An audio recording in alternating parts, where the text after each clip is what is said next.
Hello guys! Hello Aries! Aries, welcome dito sa aking channel, Kapalaran 888 Aries. Alamin natin Aries kung anong messages, vibration, gabay energy para sa inyong lahat. This is general reading, so pwede kang makaresonate. Gamitin mo ang iyong intuition sa panunood. Okay, reverse siya na compromise. Okay, reverse. Paki-comment sa comment section if you are resonated. Okay? Reverse na compromise. Pag reverse yung compromise natin, ibig sabihin, you're not willing to reconcile. Kung may kaaway ka, you're not willing to reconcile eh. You're not willing to fix the problems. Parang ganun. So, nakikita ko sa'yo dito na may mga mangyayari sa buhay mo sa linggong ito na siguro kukontrolin mo. You're against the flow eh. Kasi pag compromise na reverse, against the flow siya. So, comment down below if you resonated. Kita ko sa'yo dito na medyo imbalance, diba? Pag compromise reverse, imbalance siya, diba? Balance. Hindi balance eh. So, comment down below, bakit ganon yung energy mo.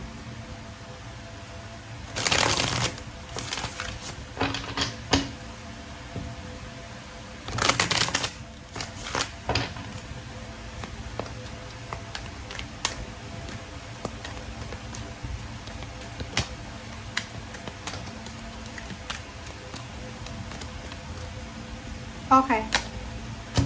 Second deck natin. Aha. Yun. Aries. Paki-comment sa comment section if you are experiencing depression, anxiety. May bisyo ka ba? Bumabalik ka na naman sa unhealthy habits mo because of depression, because of problems sa pamilya, problems sa relationship, problems sa pera. Comment down below.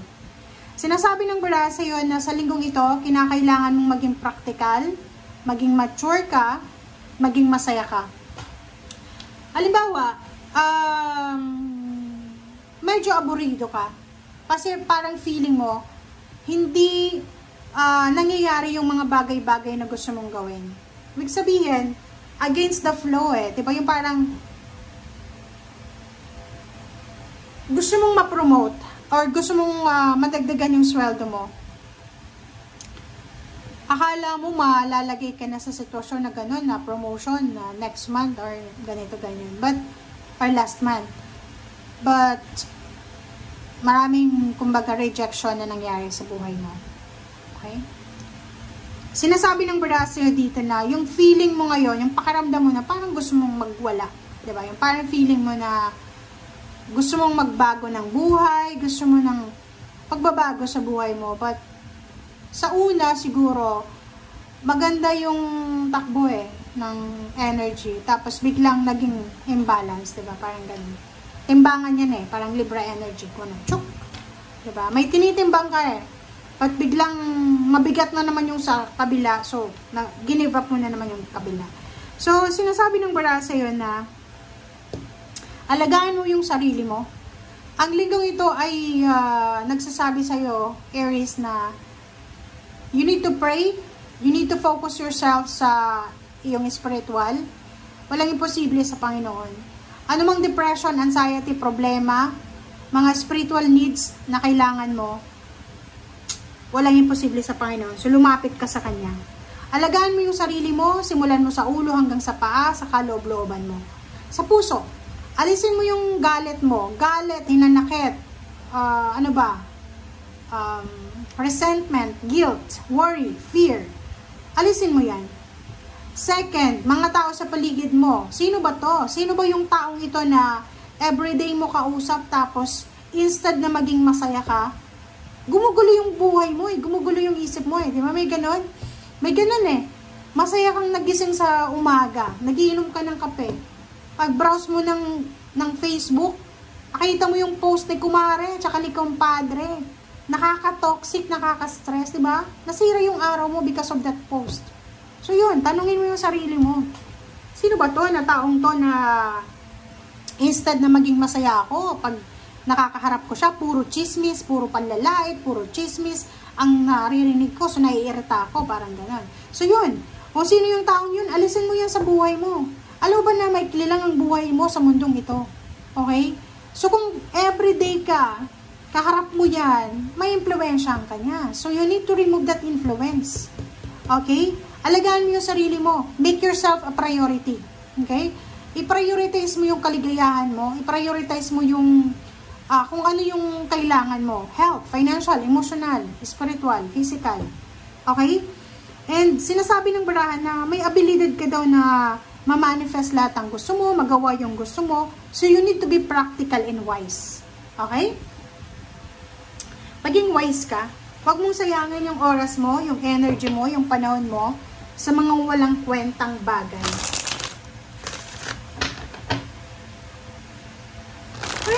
May, di ba, mayroong movie na nagsasabi na kung hindi ka na kailangan sa relationship na yan, you need to let go.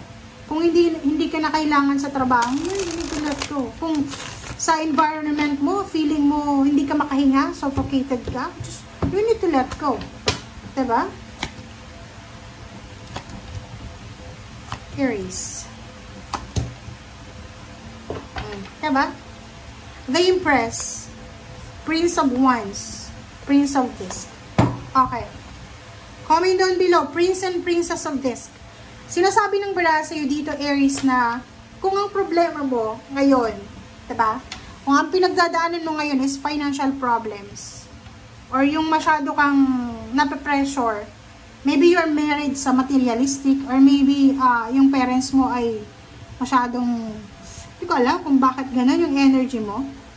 Nakikita ko sa'yo, pasan mo yung mundo yung obligation parang napapaligiran ka ng mga taong materialistic. Napapaligiran ka ng mga taong sumusunod sa trend. Diba? Pag ganun yung taong nasa paligid mo, mapipressure ka. Diba? Like may kaopisina ka na siguro mayaman siya, pero pareho lang kayo ng sweldo, pero masyado siyang high class. Diba? Yung parang gusto niya luxury diba? So, kailangan mong umiwas sa kanya kung ayaw mong mabaon sa utang. Sa pamilya, ganun din. Kailangan, mamuhay lang tayo, depende sa kung anong nakukuha natin. And we need to be grateful and be contented. Kasi ito sinasabi ng baraha sa'yo na may pagkakataon, binibigyan ka ng inspiration ng universe na maghanap ng trabaho, maghanap ng relasyon, kung ganon, kung relasyon ang kailangan mo or trabaho. But the problem is, ang nakikita ko sa'yo dito, nakafocus ka sa sarili mong problem. Like for example, ang nakikita ko dito is, anxiety, panic attacks, depression. Yung parang kahit gustuhin mong magtrabaho, hindi mo magagawa kasi nagkaka-panic attack ka. Parang ganon.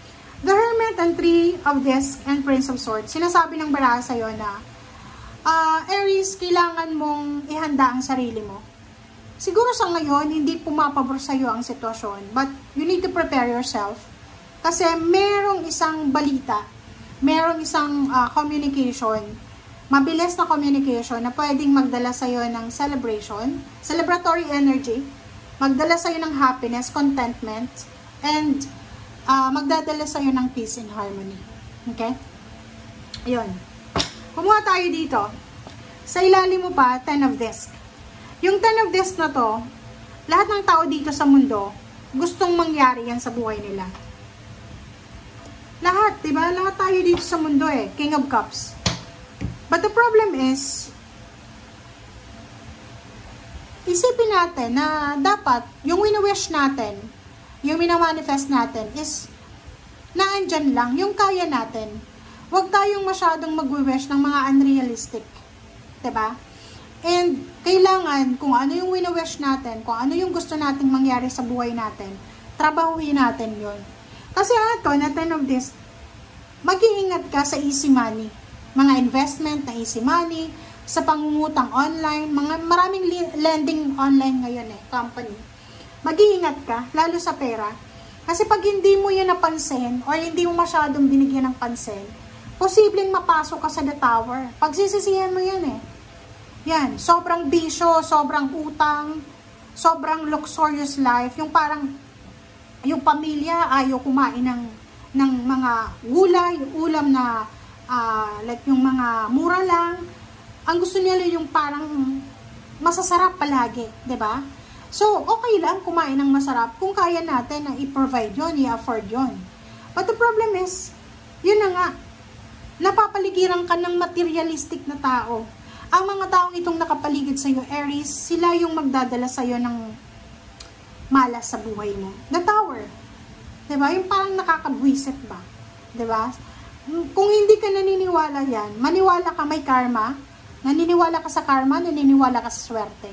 Kung naniniwala ka sa karma at swerte, maniwala ka sa malas. Kasi hindi lahat ng attachment. Kaya nga 'di ba, sa bahay natin, pag mayroong mga taong pumapasok, pag feeling natin yung energy sinasak in nun, kailangan nating maghagis ng salt pagkaalis ng taong yun. Ganun yun. Okay? So you need to be aware, you need to be careful, kasi yung mga taong nakapaligid sa'yo, left and right, kahit yung katabi mo sa gabi, it's either asawa mo yan, meron siyang negative energy na pinuposes na every time nakausap mo siya, nasasakin mo yan. Para siyang vampire, emotional and financial vampire. Okay? Thank you guys for watching. Bye!